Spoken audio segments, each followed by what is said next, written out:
I want to talk about Putin tonight. Bad Vlad. He is right now the most disruptive force on the planet.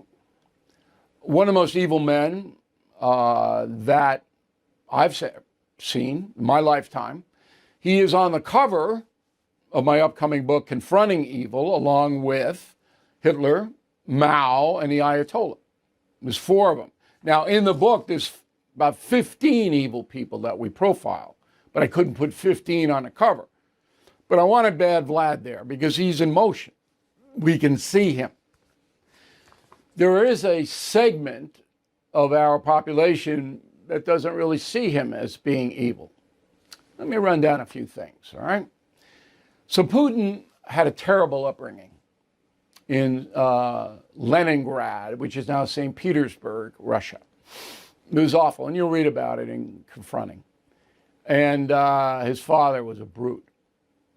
And from very early age, Vlad was on his own doing bad things. Putin's also the richest man in the world. And I explained how he got that way, and it was all through thuggery and criminality.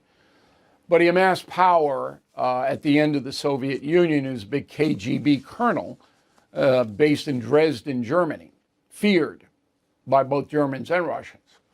And when the Soviet Union fell apart, he went back to Leningrad and he worked for the corrupt mayor there, and he amassed an amazing amount of power. And then Yeltsin, who was the president of Russia because the Soviet Union collapsed, brought him into Moscow primarily to enrich Yeltsin, because Bad Vlad was doing so many criminal things, but he was kicking money to his bosses. That's how Vlad got power. Okay, so he gets in there and he has no interest in democracy or voting or freedom of the speech, freedom of the press, none. He's running it like Joe Stalin, because Stalin is his idol. Do you know that? Vladimir Putin's idol is Joseph Stalin, who's in Confronting Evil too.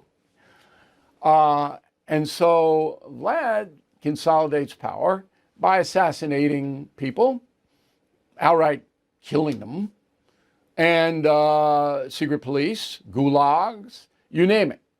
No difference with the Soviet Union and Russia now, no difference. And he amasses an amazing amount of money and helps all his oligarch friends, which includes the generals in the military, which is why he hasn't been overthrown yet, but he may be. So in 2008, the country of Georgia was independent and going toward democracy. Well, Vlad didn't like that at all, okay? So Vlad installed his goons to knock out all the pro-democracy people, and in a horrendous way. And the European Court of Human Rights found Vlad and Russia guilty of murder, torture, looting, destroying homes, and other atrocities. Georgia. It's a country. It's a beautiful country. It's under the thumb of Putin now. 2008. Okay. Then, under President Biden, Putin takes Crimea, part of Ukraine, just takes it. And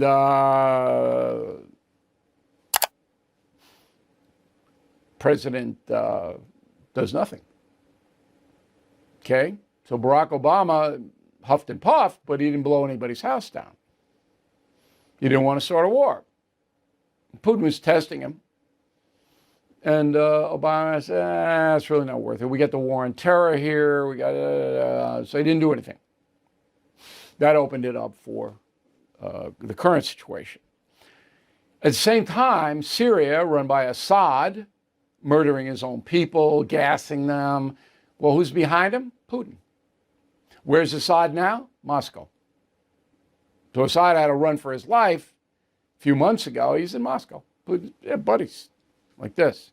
Believe me, Assad paid Putin big time for that. But Russia propped up Syria for a long time. Africa.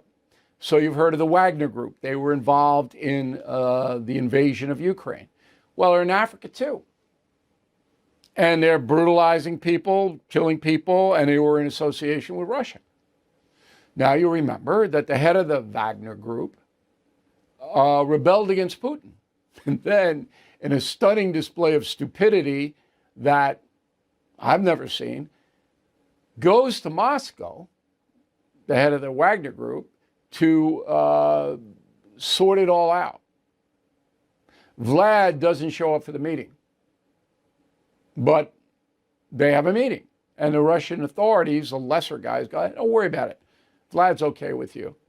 Guys get on a plane, they take off, plane blows up. You remember, right? And there's Vlad. Oh, I don't know. Then he goes into Ukraine, and the war crimes there are unbelievable. What the Russians are doing. The Ukrainians too, sure, but there's no equivalency here. Russia invaded a sovereign country. So Putin is really, really evil. And if you've been following my commentary on BillO'Reilly.com on the No Spin News, you know that I have explained how President Trump is treating Putin. He understands that the only way to stop this evil tyrant is to have some kind of association with him, a rapport with him. And so Trump does not antagonize Putin. Now, you can say that's wrong. You can say Neville Chamberlain, Hitler, you can do all of that. I'm just explaining why Trump is doing what Trump is doing. He wants a deal. He wants a ceasefire. It's not good for anybody to continue this horrendous war in Ukraine. Ukraine cannot defeat Russia. No matter how much money, no matter how many arms we send them, they can't do it. Trump knows that. 200 million already in there from the United States. Trump says it's a lot higher, but it's about 200 billion. I think I said million. It's billion. And it's endless. Never end. So Trump wants it to stop.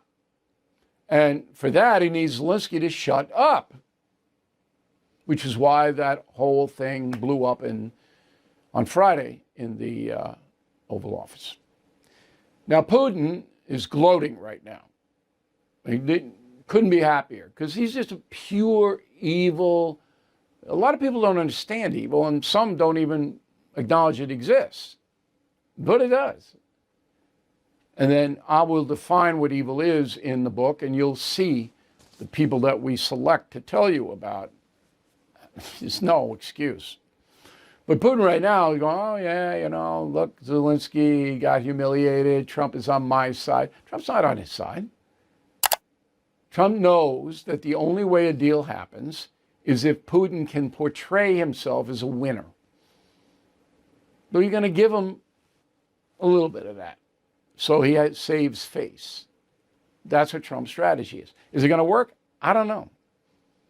I have predicted, I believe, that they will get a ceasefire and that America will get the mineral rights, which is good for Zelensky in Ukraine to have our presence on their soil. But getting back to bad Vlad, there's no way you're going to change him. He's just going to do bad things until he dies. And let's hope that's soon. I'm sorry, but let's hope that's soon. Because he's right up there with all the other evil tyrants. Millions of people die. His own people, he's got 1 million casualties in a stupid invasion of Ukraine. Does he care about those people, those Russians? No. No. And then if you research Vladimir Putin and you see all the people that he's directly assassinated, and we have a few of them in the book, it's just, the guy is worse than any mafia chieftain you could ever imagine, because he has that whole government in his hand. And Russia's not a democracy. He's run by a dictator. He's the dictator. So it's a fascinating story. And I can tell you that Trump has a strategy. You may not agree with it. Certainly the hate Trumpers don't. I just want the killing to stop over in Ukraine. And then we'll deal with Putin down the road. And I'm sure Putin's saying the same thing. Yeah, I'll give him a ceasefire, but maybe I'll not live up to it, whatever. Okay. But the United States is a powerful country. And world's watching. So that is my assessment of bad Vlad Putin. Love to hear from you. Bill@BillO'Reilly.com, Bill@BillO'Reilly.com, name and town. And Vlad, if you're watching, because I know you do watch me. And how do we know that? Through the Russian ambassador in Washington. You know, we Christians believe in redemption, but boy, oh boy, you know, you got a lot of atoning to do, pal. We'll see you next time.